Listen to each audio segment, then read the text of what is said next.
जिला कांग्रेस कमेटी और आपके तत्वाधान में और इंडिया कांग्रेस कमेटी ने जो फैसला लिया बहुत ही सामयिक फैसला था कि 1971 के जंग को याद किया जाए और पाकिस्तान के परास्त को याद किया जाए। ऐतिहासिक विषय है और थोड़ा मैं लंबा 15 मिनट बोलना चाहता हूँ। नौजवान लोग हैं यहाँ और ये स्थिति आज 50वीं वर्षगांठ को मनाने की इसलिए पड़ी कि एक व्यक्ति देश में आया है जो ये कहता है कि इस देश में कुछ भी नहीं हुआ, इस देश में साहस नहीं है, इस देश में इकोनॉमिक ग्रोथ नहीं है, इस देश में एका नहीं है, इस देश में इंडस्ट्रियल डेवलपमेंट नहीं है, इस देश में कुछ भी नहीं हुआ और जो हो रहा वो मेरे समय में हो रहा है। तो माननीय प्रधानमंत्री जी ने इस तरह की बातें पिछले 7 सालों से और पिछले 60-70 सालों से वो जिस विचार से आते हैं उस विचार में अब इसलिए इतिहास जानना जरूरी है। इतिहास को जानिएगा तो कांग्रेस पार्टी के लोग आज के चैलेंजेस को स्वीकार करेंगे और आपके अंदर भी लड़ने की सच्ची क्षमता हो। इतिहास के तो बहुत सारे आयाम हैं। इतिहास अपनी तरह से रचा जाता है, गढ़ा जाता है, बनाया जाता है, लेकिन कुछ इतिहास पल जो है वो याद रखे जाते हैं। तो दुनिया के मानचित्र में बांग्लादेश का उत्पन्न होना 1971 में, दुनिया के मानचित्र पे पाकिस्तान का बनना 1947 और उसी तरह दुनिया के पटल में जो आप इतिहास के विद्यार्थी होंगे तो बहुत सारे कंट्री पिछले 100 सालों में आए। थोड़ा सा पीछे चलते हैं।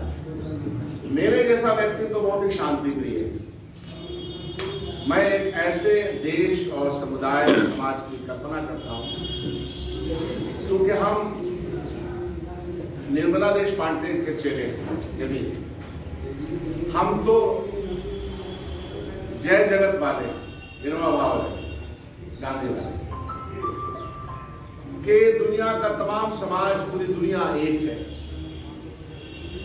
और हमारे यहाँ का वसुधैव कुटुंबकम दुनिया में जाना इसलिए जाता है कि हम देश और समाज और इंसानों के बीच की एका को पसंद करते हैं। लेकिन समय काल के साथ साथ ये एका टूट जाती है, नए नए देश बनते हैं, नया समाज बनता है और कई बार ये समाज प्रतिक्रियात्मक बनता है, या तो डिफेंस में बनता है या ऑफेंस में। तो आज जो नरेंद्र मोदी जी कह रहे हैं, जो आघात देश के अंदर कर रहे हैं, तो जाहिर सी बात है कि प्रतिक्रिया भी होगी उसकी। आपने इतिहास का वर्णन किया, मैं जानता हूं कि आज का बांग्लादेश, कल का पूर्वी पाकिस्तान और 1947 के पहले का हिंदुस्तान बृहद बंगाल का हिस्सा। यहां बंगला बोला जाता है, बंगाल का एक कल्चर है और कल्चर को प्रिजर्व करने की बातें हमारे कॉन्स्टिट्यूशन में लिखी इसीलिए गई है कि आप कल्चर को, भाषा को, खान पीन को, रहने को, रिलीजन को, धर्म को, सबको अगर समाहित नहीं करेंगे और उसके ऊपर आघात करेंगे तो प्रतिक्रियात्मक सोच पैदा होगी। अब आप देखते जाइए आज के संदर्भ, आप बार बार आघात करेंगे किसी के कल्चर पे, आप बार बार आघात करेंगे किसी के भाषा पे, खाने पीने पे, और आप कहेंगे नहीं ये स्लोगन एक ही होगा। आप ये कहेंगे तो हिंदुस्तानी है, आप वो कहेंगे तो हिंदुस्तानी है, तो प्रतिक्रियात्मक कार्यक्रम चालू होगा जो देश और समाज के नुकसान होगा कि नहीं होगा। तो आज के संदर्भ में भी भारतीय जनता पार्टी और आरएसएस एक प्रतिक्रियात्मक सोच पैदा कर रही है, उसके खिलाफ ही हमारे, क्योंकि जैसा मैंने कहा मैं तो एका चाहता हूं, यही एका गांधी जी भी चाहते थे। भारतीय जनता पार्टी और आरएसएस के सोच ने अधिकांश हिंदुस्तानियों के बीच में यह पैदा कर दिया है कि आप प्रतिक्रियात्मक अगर नहीं होंगे, आप गुस्से में नहीं रहेंगे, आप अपनी बात यही बात सत्य है, एकल सत्य है, तो आपका देश नहीं बचेगा। यह बात, क्योंकि हमारा देश इस सब कॉन्टिनेंट, हिंदुस्तान का जो भाग है, पाकिस्तान और बांग्लादेश मिला के मैं कह रहा हूं, इन सबों में मुख्तलिफ तहजीब है, जुबान है।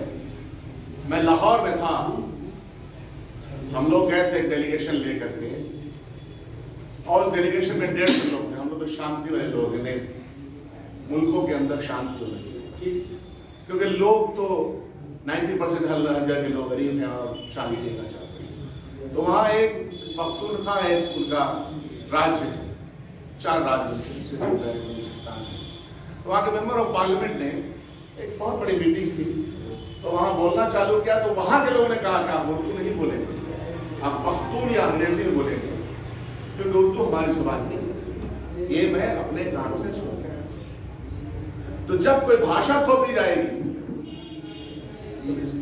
किसी चीज को भी थोपिएगा, विस्फोट, ये विस्फोट वहां भी है, बलूचिस्तान नहीं पसंद करता, सिंधी नहीं पसंद करता, पंजाबी कल्चर डोमिनेंस है, और उसके परिणाम में हमको करेक्ट भी करते रहिएगा सर, बांग्ला भाषाभाषी लोग अपने कल्चर को, अपनी भाषा, क्योंकि 1971 के पहले एक मूवमेंट बांग्लादेश में भाषा के नाम पे चल रहा था। थोड़ा और इतिहास के पन्ने को पढ़िए। मौलाना आजाद, मौलाना अबुल कलाम आजाद